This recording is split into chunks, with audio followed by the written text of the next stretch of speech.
Most folks think a man living alone up a mountain has already made his peace with being alone. They figure he chose it. They figure the silence suits him, that the cold is a friend, that he sleeps fine with no one breathing on the other side of the bed. I drove freight and mail up the Crowfoot Pass for 19 years, and I'm here to tell you that is mostly a lie people tell so they don't have to feel sorry for him. I watched a man build a whole life waiting for a woman he had never met. I watched him scrub his hands raw the morning she was due.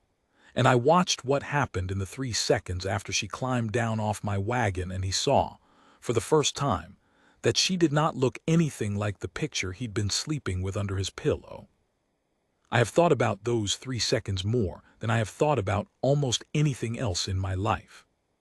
If you've ever been afraid that the real you is too much, too big, too plain, too broken, too old, too late, stay with me. This one's for you. I'll tell it slow and I'll tell it true, and I won't tell you how it ends until it ends. Here's how it started.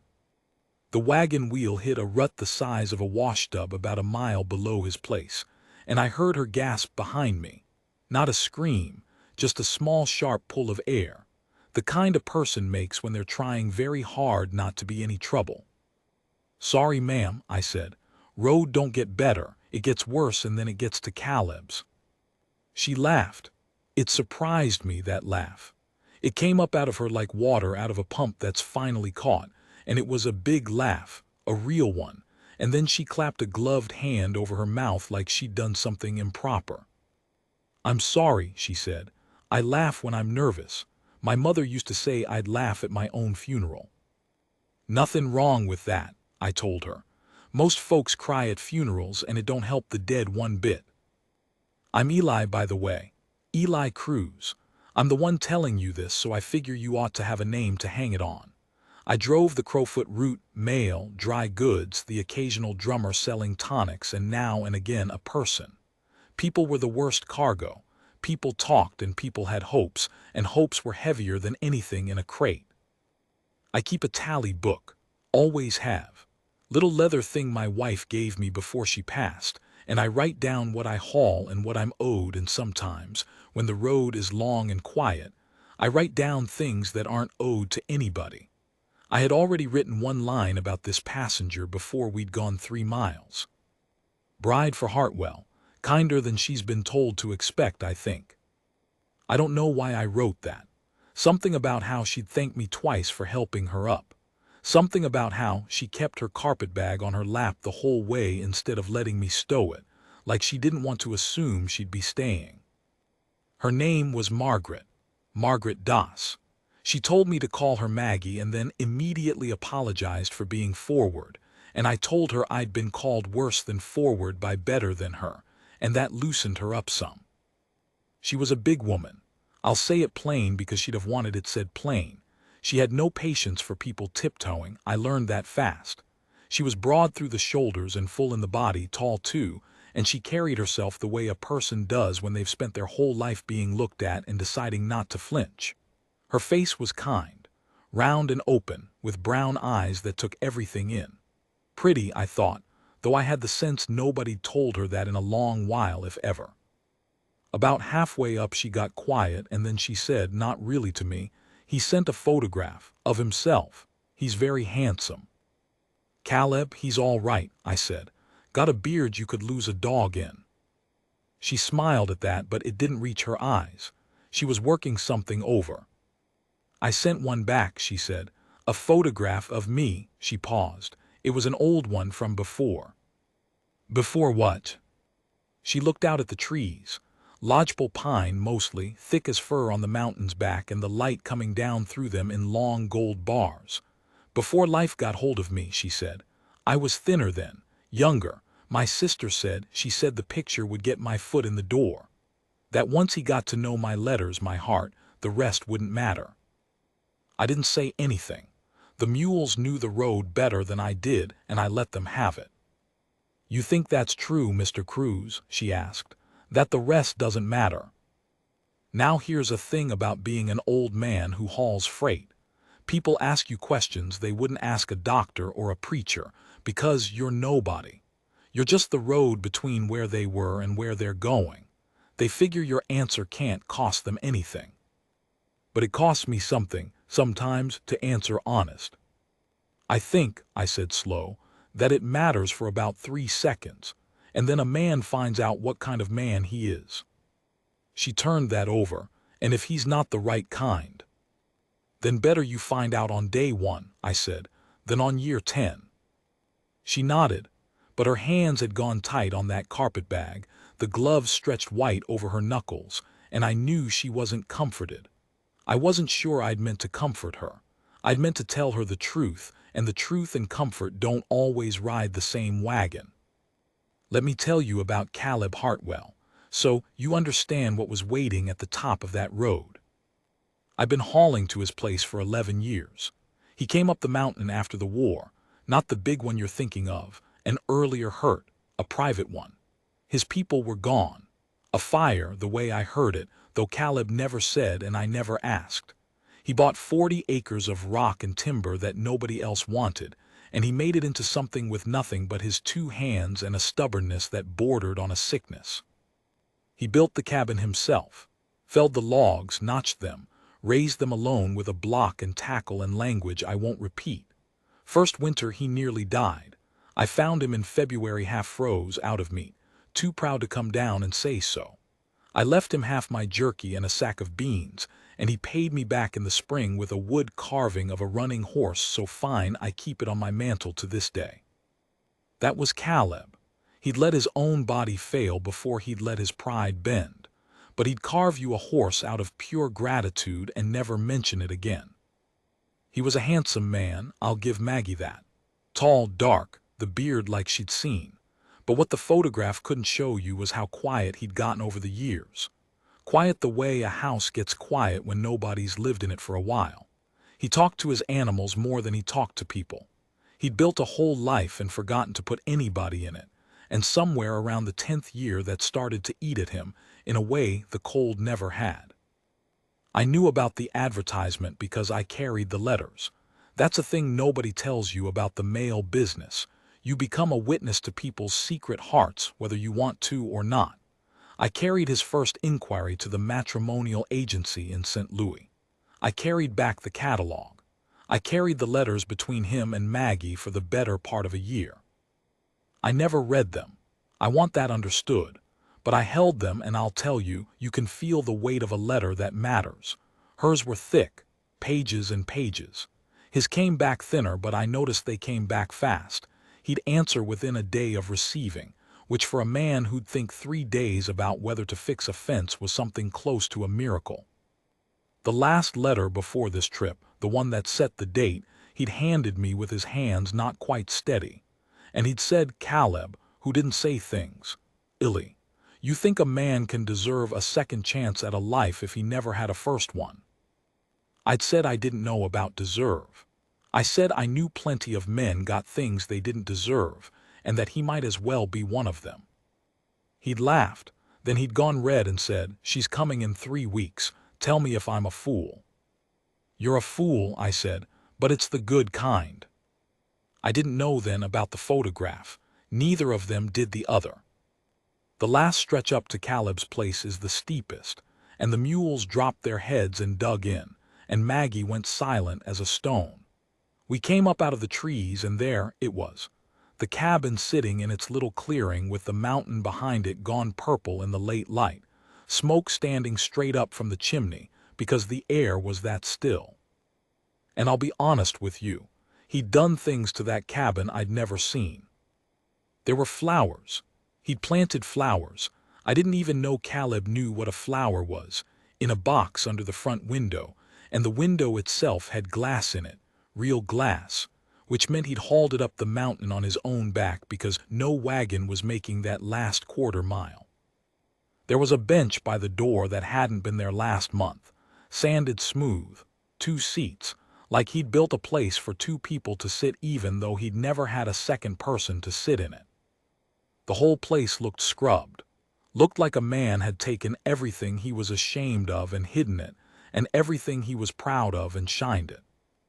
Maggie made a small sound. I looked over and her eyes were wet. He did all that, she said. For she couldn't finish it. For me, she meant. For a stranger. For a picture of a woman who doesn't exist anymore. And there he was, standing in the open door. I have to tell you about Caleb's face in that moment, because I was watching it, and I've spent years trying to do justice to it. He dressed up. He had on a clean shirt buttoned to the throat, and his hair was wet-combed and his beard was trimmed. He trimmed his beard, which I'd have bet money he didn't own scissors to do, and he was holding his hat in both hands in front of him like a shield. His face was doing the thing a face does when a person has been waiting and rehearsing and praying all at once for weeks. Hopeful, terrified, wide open. He was looking at the wagon, at the shape of a woman climbing down. And then he saw her. I told you about the 3 seconds. Here they are. In the first second, his face was still in the photograph, still in the year of letters, still expecting whatever the old picture had promised him. In the second second, his face changed. I watched it happen. I watched the expectation fall off it like a sheet sliding off furniture. Something flickered, surprise I'd call it if I'm being kind, and I am trying to be kind because I have looked at women's bodies my whole life with that same flicker and I'm not proud of it. He blinked. His jaw moved. His grip on the hat went tight. Maggie saw it too. Of course she did. She'd been waiting her whole life to see exactly that flicker on exactly that kind of face, and now here it was, on the man she'd written 400 pages to. She went very still beside the wagon. Her chin came up the way it had in the wagon, not flinching, deciding not to flinch. But I was close enough to see her bottom lip, and her bottom lip was not as brave as her chin. The third second was the worst one, because in the third second nobody said anything. The wind moved in the pines. A jay screamed somewhere. The mules stamped. And those two people stood there across the clearing from each other, each one reading the worst possible thing in the other's silence, him too stunned to speak, her certain that his silence was the sound of a door closing. I have driven that route 19 years, and I have never wanted so badly to not be there. Then Maggie did something I didn't expect, and it told me everything about who she was. She didn't wait for him to reject her. She decided to do it first, where it couldn't hurt as bad. "Mr. Hartwell," she called out, and her voice was steady, and I will admire that steadiness till I die. "I owe you an apology before you say a word. The photograph I sent was not honest. It was a likeness of me from many years ago, and it was unkind of me to let you build an expectation on it. I'll understand completely if you'd like Mr. Cruz to take me back down. He hasn't unhitched.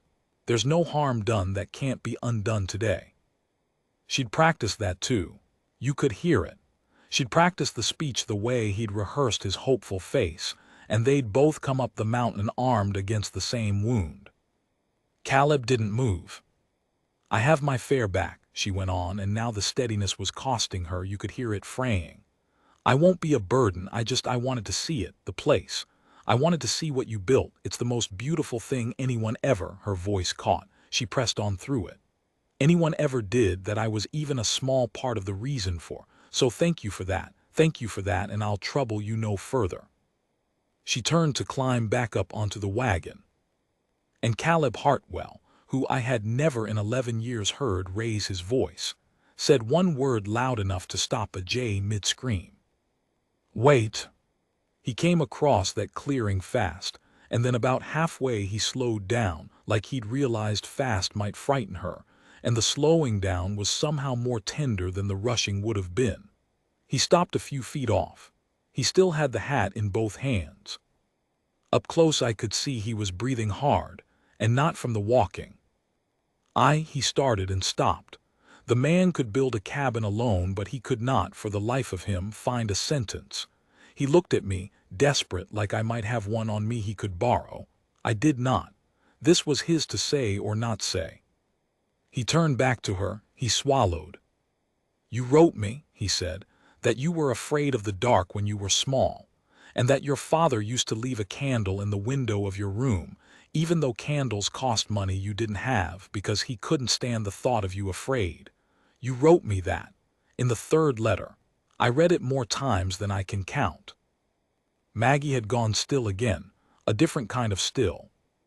"I read it," Caleb said, "because I never had anybody leave a candle for me, and I figured if a man would spend his last coin so his girl wouldn't be afraid in the dark, then she'd come from somewhere." His voice broke clean in half. He stopped. He breathed. He started again, lower. "She'd come from somewhere with love in it, and I wanted to be near that. I wanted to be near a person who knew what a candle in a window meant." He looked down at his boots, then he made himself look up. "I don't care about the photograph," he said. "I want you to hear me because I'm only brave enough to say it the once. I stood here just now and I was surprised, and I know you saw it, and I'm sorry you saw it because I'd cut my own hand off before I'd hurt you. But I wasn't surprised the way you think.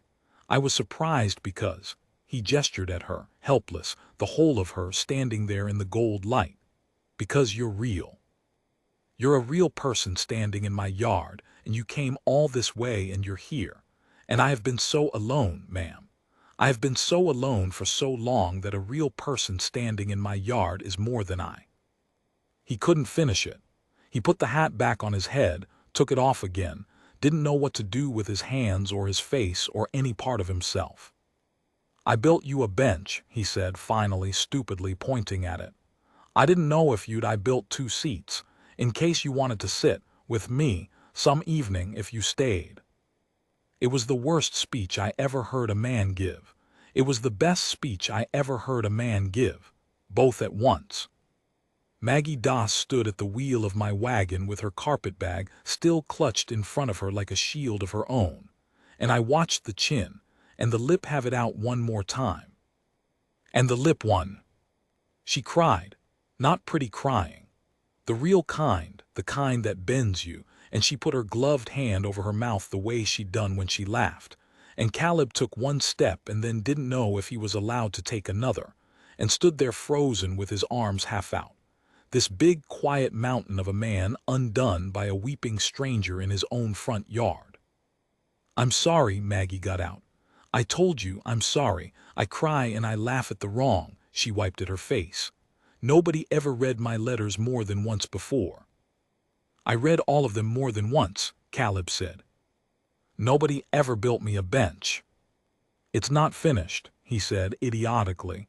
"The second seat wobbles, I'll fix it." And she laughed then, through the crying, that big pump-water laugh. And he laughed too, this rusty creaking sound like a gate that hadn't swung in years.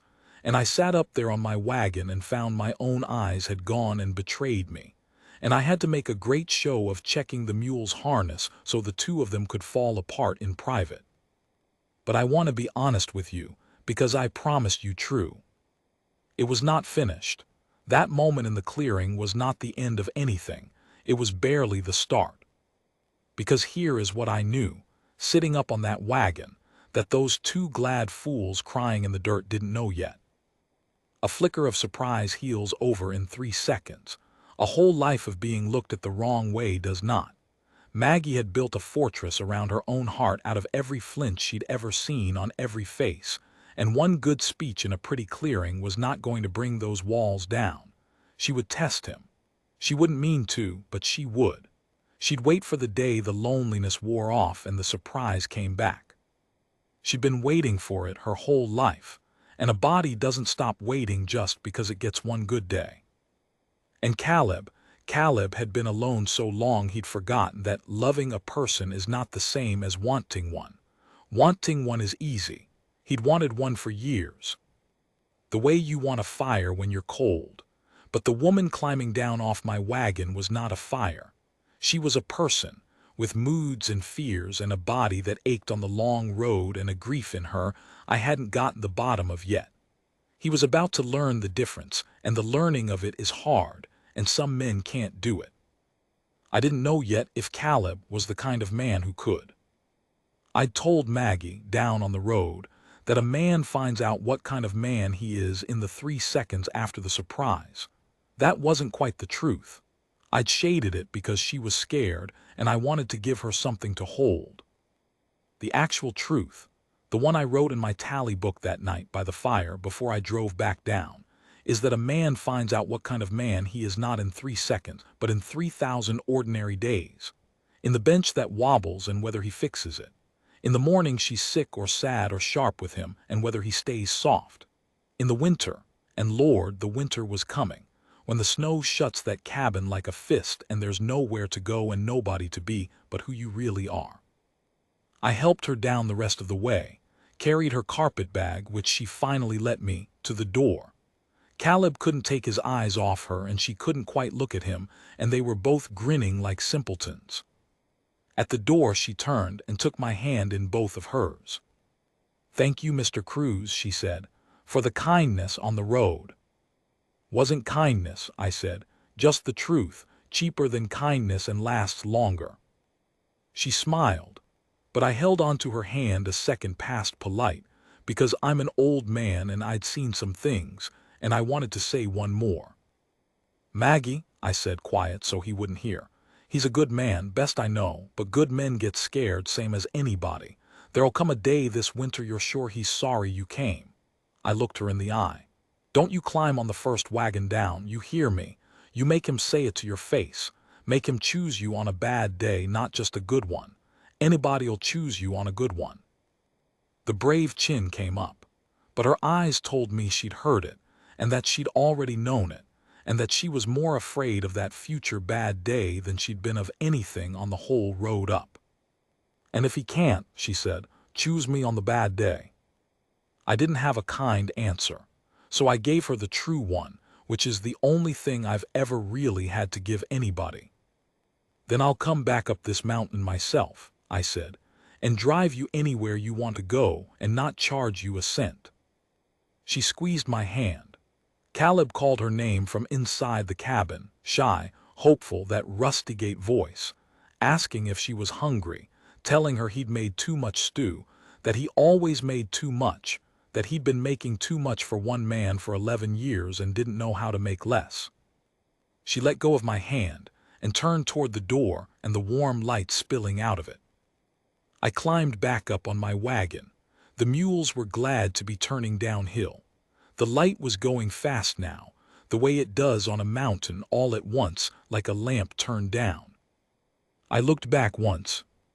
She was standing in the doorway of that scrubbed and flowered cabin, this big, brave, weeping, laughing woman, and he was just inside, and the candle he'd lit was burning in the window with the real glass in it. A candle in the window, so she wouldn't be afraid in the dark. He'd remembered the third letter after all. I didn't see them for 6 weeks after the wedding, and I'll tell you why, because it matters to what came after. The wedding was a small thing. The circuit preacher came up in October, the last week before the pass closed, and married them in the clearing with me and the preacher's mule for witnesses. Maggie wore a dress she'd sewn herself out of cloth Caleb had me haul up special. She'd let down the seams of a pattern meant for a smaller woman and added panels of a darker calico. And instead of hiding it, she'd made the dark panels into a kind of design, like she'd decided that if her body was going to be talked about, she'd give folks something worth talking about. I thought it was the cleverest thing I ever saw. I told her so. She got that look she got when somebody complimented her, the look of a person checking the words for a trick and slowly deciding there wasn't one. Caleb couldn't speak the whole ceremony. The preacher had to ask him twice. The second time he just nodded and squeezed it out. I do, sorry, I do." And everybody laughed, and Maggie laughed her pump water laugh, and it was, I have to say, about as happy as I've ever seen two people be. Then the snow came, and the pass closed, and the mountain took them. That's the thing folks down in the valley never understand about a Crowfoot winter. It isn't cold like a cold spell. It's a closing. Sometime in November the snow comes down serious and the pass fills, and then there is no up and no down. There is only the cabin and the two of you inside it and the white pressing on the windows like it wants in. For 5 months. No mail. No neighbor. No me. Just whoever you married and whoever you really are. I spent those 5 months in the valley wondering about them more than was decent. I'd take out my tally book and look at that line, kinder than she's been told to expect, I think, and I'd wonder if I'd been right, and I'd have no way to know until spring. I didn't know yet that the bad day I'd warned her about had come in January, in the dark, in the worst possible way. She told me about it later, in the spring, sitting on the bench he'd built, the one with the wobble he'd fixed. She told it plain, the way she told everything, and I'm going to tell it to you the way she told it to me, because she earned the telling and I won't dress it up. It started small, the way the bad ones do. By January they had learned each other's edges, which is a polite way of saying they'd started to chafe. Two people who'd each lived alone a long time, shut up in two rooms, learning that the other one breathed too loud or chewed wrong or hummed the same 6 notes of a hymn over and over without knowing they were doing it. Caleb humming. Maggie said by the middle of January she could have screamed at the humming. That's not the bad day. That's just two people. Everybody chafes. Anybody'll tell you the first winter married is the hard one, and add a mountain on top and there's your recipe. The bad day was the bread. Maggie had been baking. She was a fine cook, better than fine. She could make a feast out of beans and spite, and she'd been doing it her whole life, cooking for other people, for a family that took it as their due and never once said thank you. Cooking was how she loved. It was the one language she trusted because food didn't flinch at you. You set it down and people were glad, and for a minute you were the reason somebody was glad. So she baked, and she'd noticed, she said, that Caleb ate everything she made, but he ate it carefully, watching her. And one evening in January she set down a fresh loaf and he took a piece and he was quiet and she, tired, chafed, 5 weeks from any other human face, she asked him, sharper than she meant, "Do you not care for it?" "I care for it fine," he said. "You eat like you're afraid of it." And Caleb, who was tired too, who chafed too, who'd been alone 11 years and didn't have the soft words ready, said the worst thing he could have said. He didn't mean it the way it landed. Men like Caleb almost never mean it the way it lands. He said, "I just don't know that we ought to be eating quite so rich, up here, with the stores having to last." That was all, with the stores having to last. But Maggie didn't hear a man worried about the flour barrel in February. Maggie heard the thing she'd been listening for her entire life. She heard a man looking at her body and at the bread that made it and telling her, finally, the way she'd always known he eventually would, that there was too much of her, that she ate too much, that she was costing him. She heard the flicker from the clearing. The one he'd sworn wasn't what she thought. She heard it come back, just like I'd told her it would, on the bad day, in the dark, in the snow. She didn't say a word. That was the worst of it, she told me. She'd have been better off throwing the loaf at his head. Instead she went very quiet and very still, the chin-up stillness, the fortress stillness, and she cleared the table, and she went to the corner where her bed had been before the wedding and was now just a place where her trunk sat, and she got out her carpet bag. And she started to pack. Now picture Caleb. He's sitting there with a piece of good bread in his hand and he has no idea what he just did. To him he made a sensible remark about provisions. He is a man who nearly starved a first winter alone, and the thought of running short genuinely frightens him. It's an old fear. Older than her, it lives in his bones. He thought he was being practical. He thought he was being a good provider. And now his wife is across the room, packing a carpet bag in the dead of winter, when there is nowhere on God's earth for her to go. He told me this part himself, much later on a different day, and his voice still shook telling it. He said, "I didn't understand. I thought she'd lost her mind. I said something like, 'Maggie, what in the world, you can't go anywhere, the pass is shut till April.' And she looked at me, Eli, she looked at me like I'd struck her, and she said, 'I know I can't go anywhere, I just need to have the bag packed, so I'm ready for when you want me gone. So I'm ready for when you want me gone.'" He said he stood up so fast he knocked the bench over, and he started toward her and she put up her hand, not to ward him off, he realized after, but because she was crying and didn't want him to see, that old reflex, hand over the mouth, and he stopped, because the one thing he'd promised himself in the clearing was that he'd never make her flinch. And he stood there in the middle of his own cabin, the cabin he'd built with his 2 hands for exactly this, for her, and he could not figure out the words. The humming man. The man who couldn't get through his own wedding vows.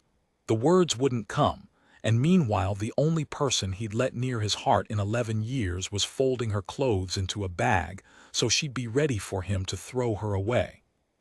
Here's the morally heavy thing. Here's the decision. Because there's always one, and this was Caleb's. He could have done what he'd done his whole life. He could have gone quiet, gone out to the barn. Let the storm pass, let it scab over, let them go back to chafing instead of bleeding, the way men like him do, the way men like him have always done, leaving the wound untalked about until it goes hard and septic under the skin. That was the easy road. That was the Caleb road, 11 years of practice at it. Instead, he did the hardest thing I think that man ever did, harder than the cabin, harder than the winters, harder than burying whoever he'd buried before he came up the mountain. He got down on the floor. Not on one knee like a proposal, all the way down. He sat down on the cold floor of the cabin in the middle of the room, this big, proud man, and he put his back against the overturned bench, and he made himself small, smaller than her, lower than her, so that for once in his life he wasn't a thing looming over anybody. And from down there he said, I'm not going to say it right. I never say it right. So I'm going to say it wrong, and you're going to have to be patient with me because I don't have any other way. She stopped packing. She didn't turn around, but she stopped. When I was a boy, Caleb said to her back from the floor, there was a winter we near starved. My mother gave me her food. She'd say she'd eaten already, and she hadn't, and I was young and dumb, and I believed her, and by spring she was so thin. He stopped, started again. She died that next year, not of the hunger of a fever, but I always thought the hunger let it in.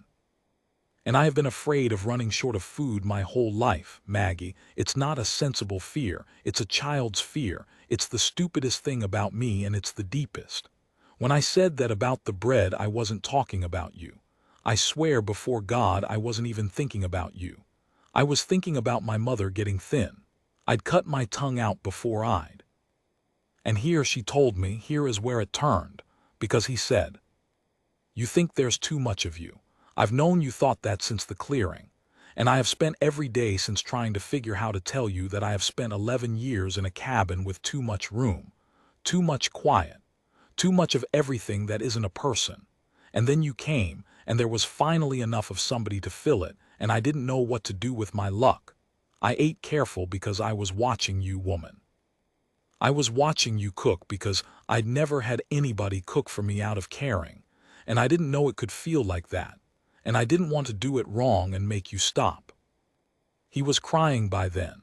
He told me that part too, ashamed, and I told him there was no shame in it, that I'd cried driving down an empty road over the two of them, and he'd at least had a reason in front of him.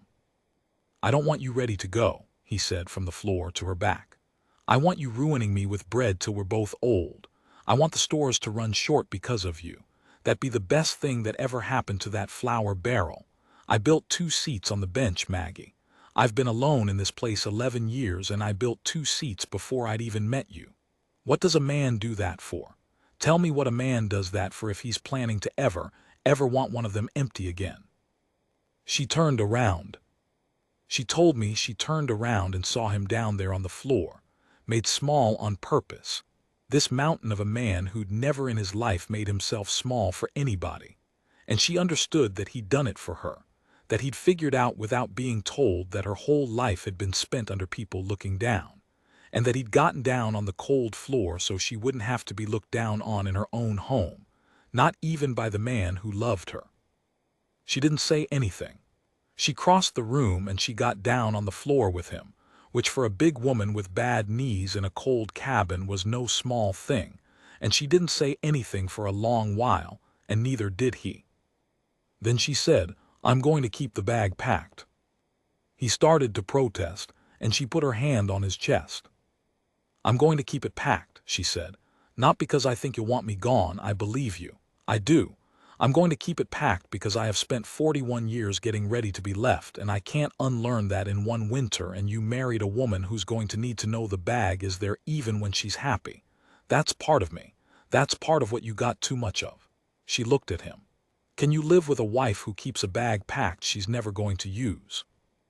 And Caleb, and this is why I loved that man, this is why I'd have hauled glass up that mountain for him myself, Caleb thought about it. He didn't rush to say yes. She'd asked him an honest question, and he gave it the honesty back. "Yes," he said finally, "but I get to do one thing about it." "What?" "I get to put a candle by it, by the bag, every night, so that if you ever do reach for it in the dark, you'll see it, and you'll remember a man left a light there hoping you'd change your mind." He almost smiled. "Same as your father did, so you wouldn't be afraid." She told me she cried so hard at that she frightened the dog.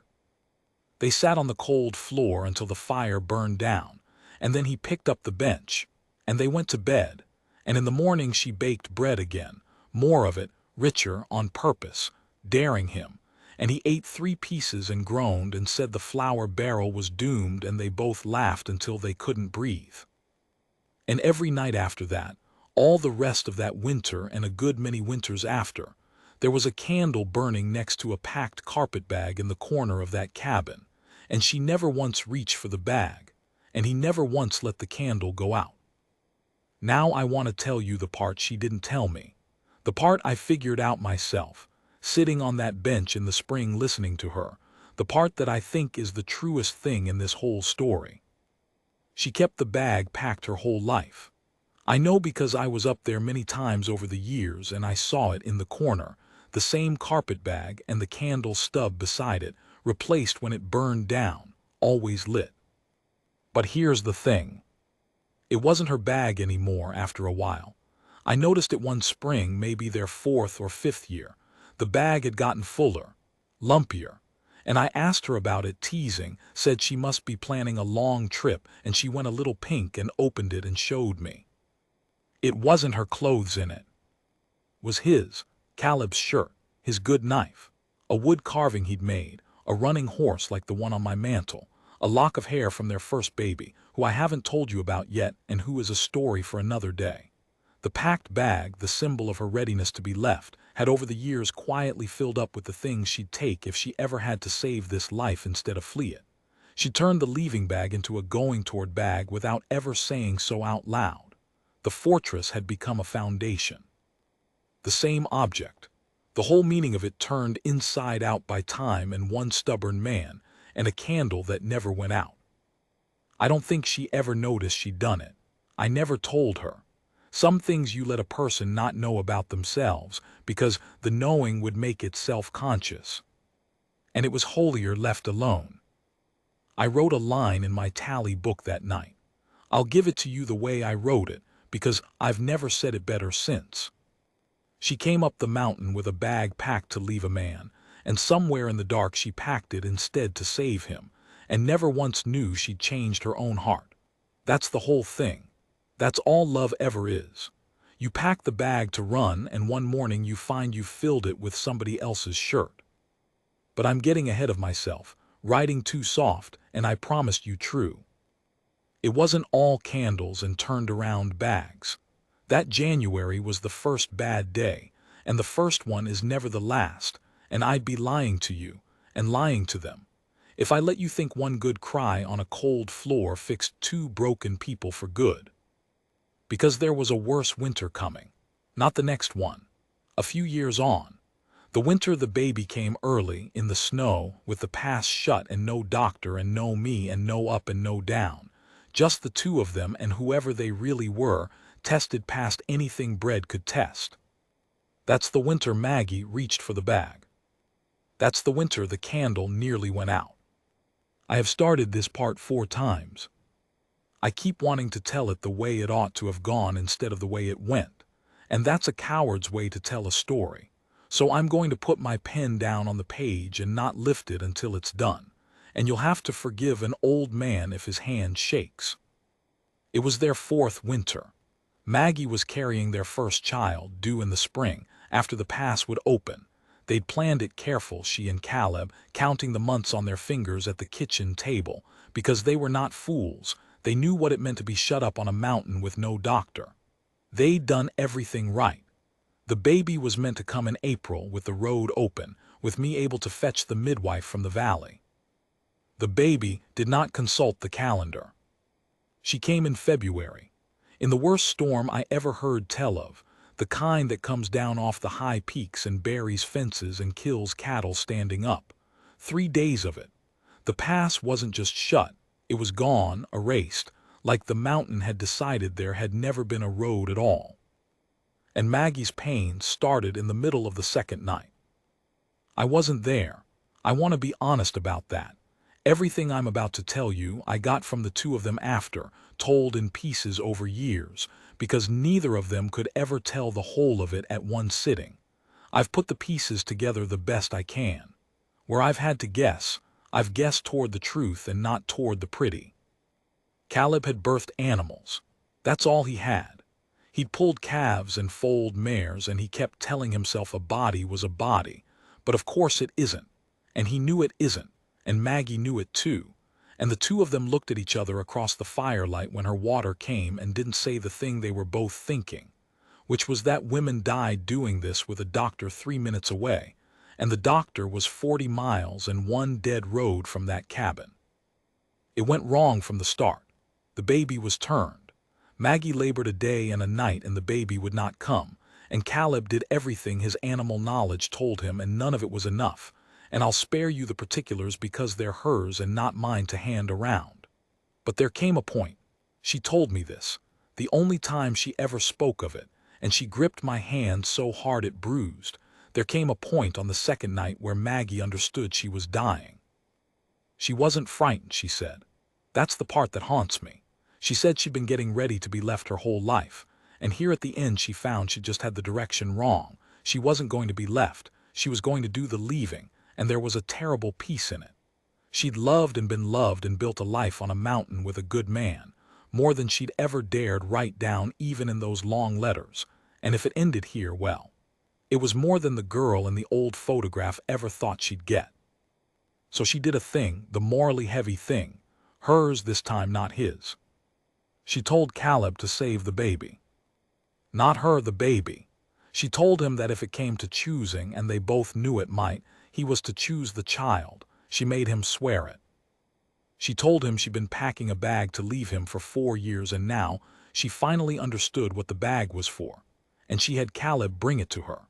And from it, she took the running horse he'd carved and pressed it into his hand and said, "Give this to the baby. Tell them their mother loved a man who built 2 seats on a bench before he had anyone to fill them. Tell them that's the kind of man their father is. That's the kind of love it's possible to find. Don't let them ever settle for the flicker. You tell them." And Caleb said no. Here is the thing about that man that I have turned over in my mind for 30 years.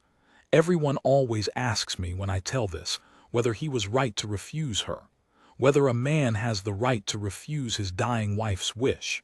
I used to argue it both ways. I don't anymore. I'll just tell you what he did and let you decide, because that's the only honest way. He put the carved horse down. He took her face in his 2 hands, the hands that built the cabin, hauled the glass, sat themselves down on a cold floor 4 winters back, and he said, "I made you a promise the day you came up this mountain. I promised I'd choose you on the bad day, not just the good one. You made me swear it through Eli before you'd even unpack. Well, woman, look outside. This is the bad day. This is the worst day there's ever going to be, and I'm not going to stand here on the worst day and choose to lose you. I won't do it. You can hate me in heaven if it comes to that. But I am going to choose you and the baby both, and I am going to keep choosing you both until one of us is in the ground. And I'd rather die trying for both than live having let you talk me into less." And then he did the thing that I think saved them, and I don't fully understand it to this day, and neither did he. He went out into the storm. Not for help. There was no help. There was nothing out there but white death for 40 miles. He went out to the barn in a storm that was killing cattle, and he came back with a length of clean rope and the long-handled tool he used for the foaling and his own 2 hands gone numb, and he warmed them at the fire until they'd work again. And he got down, on the floor again, on his knees again, made small again, in front of his wife. And he did the work the turned calves had taught him, slow and terrible and exact, while she screamed and he wept and the storm tried to take the roof off. And somewhere in the blackest hour of that second night, the baby turned. The baby turned and came and cried. A girl, whole and furious and loud as her mother's laugh. And Maggie did not die. She came so close that for a day after she couldn't lift her own head, and the candle by the bag, the one Caleb had lit every single night for 4 years so she'd never reach for that bag in the dark afraid. The candle had burned down to nothing during the birth, gone out unnoticed in all the blood and terror. And when Maggie finally surfaced the next morning, weak as water, the first thing she did before she even looked at the baby was look at the corner. And the candle was out. She started to cry. She thought, in her fevered, half-gone state, she thought it meant the worst, that the light had finally gone, that the thing Eli warned her about all those years ago had come true on the day she nearly died, that she'd been left after all. And Caleb saw where she was looking, and he understood the way he'd learned to understand her in 4 hard winters, and he didn't say a word. He just took the baby, their daughter, hours old, and he laid her down in the crook of Maggie's arm, right there in the corner, right next to the dead candle and the open bag with his shirt in it. "There's your light," he said. "Don't need a candle anymore. We made one that won't go out." They named her Hope, which I always thought was a touch obvious, and I told Maggie so, and Maggie said, "We didn't name her Hope because it's pretty, Eli. We named her Hope because she's the thing we had when we had nothing else, and you don't get to be clever about the thing that saved you. You just get to be grateful and a little plain about it." I never teased her about the name again. I came up the mountain that April, the very first day the pass cleared. I'd worried about them all winter the way you worry about your own. I came around the last steep bend half afraid of what I'd find. You heard so many stories, in those days, of cabins opened in the spring with sorrow inside them. What I found was this. Maggie was sitting on the bench with 2 seats and the wobble he'd fixed. She had the baby at her breast and her face turned up to the first warm sun of the year, and she was singing, not a hymn, some old song from down in the valley, from before life got hold of her. And Caleb was on his knees in the dirt in front of the flower box under the real glass window, planting, because 4 years in he still planted her flowers every single spring, and he was humming. The 6 notes, the ones that used to drive her to screaming. She wasn't screaming anymore. She was singing over the top of his humming, and the 2 of them had made the 2 sounds fit together somehow, the way 2 people do if they live long enough beside each other, and they didn't even know they were doing it. I sat in my wagon at the edge of the clearing, and I didn't go up right away. I just watched them a minute, the way I'd watched them in that first awful clearing 4 years before, the 3 terrible seconds when nobody spoke. I thought about how far a person travels from one silence to another. How the first silence had been the loneliest sound I ever heard, and this one, the singing and the humming and the baby and the flowers and the wobble-fixed bench. This was the same 2 people, and it was the fullest sound I ever heard, and the only difference between the 2 was time and stubbornness, and a candle a man wouldn't let go out. Maggie saw me first. She didn't wave. She just lifted the baby a little, turned her so I could see, and called across the clearing in that big pump-water voice. "Mr. Cruz, come meet the reason the flour barrel's been running short." And I climbed down off my wagon, and I went up to that flowered, scrubbed, candle-blessed cabin, and Caleb stood up out of the flower box with dirt on his knees and that rusty-gate grin, and he handed me the baby like he was handing me something out of the Bible, and I held her. And she was warm and furious and alive, and I thought about her grandmother giving up her food in a starving winter, so a boy could live to grow up and build 2 seats on a bench. And I thought about a girl with a candle in her window so she wouldn't be afraid, And I understood that nothing good is ever wasted, that it just travels down the years in carved horses and packed bags and planted flowers, waiting to come out the other side as a living child in an old freight driver's arms. That was 30 years ago, near enough. Maggie passed 2 springs back, quick in her sleep, the kind of going she'd have chosen if anyone got to choose. Caleb followed her inside the year, the way those long-married mountain people do. It's not romantic, whatever the songs say, it's just that a body forgets how to keep going alone once it's spent 30 years learning the other way. They're up there together now, on the rise behind the cabin, under the lodgepole pines, and Hope, grown, married, with children of her own and a laugh you could pick out of a crowd of 1,000. Hope keeps the place. I drove up last spring, old as I am. The mules are long dead and the ones I've got now don't know the road, but I know it, every rut and washtub-sized hole of it. I could drive it blind. I expect I will someday. I went up to pay my respects at the 2 graves, and on the way down I stopped at the cabin, and Hope, who calls me Uncle Eli though I'm no kin, who has her mother's everything, Hope made me sit on the bench. The same bench. 40 years old and the wobbles back, nobody alive can fix it like her father could, and she said leave it, she likes the wobble, it's the most honest thing in the house. And I noticed in the corner, by the window with the real glass, a candle, burning, in the daylight for no reason, next to an old, lumpy, much-mended carpetbag that I happen to know has a carved running horse inside it. I didn't ask, I knew.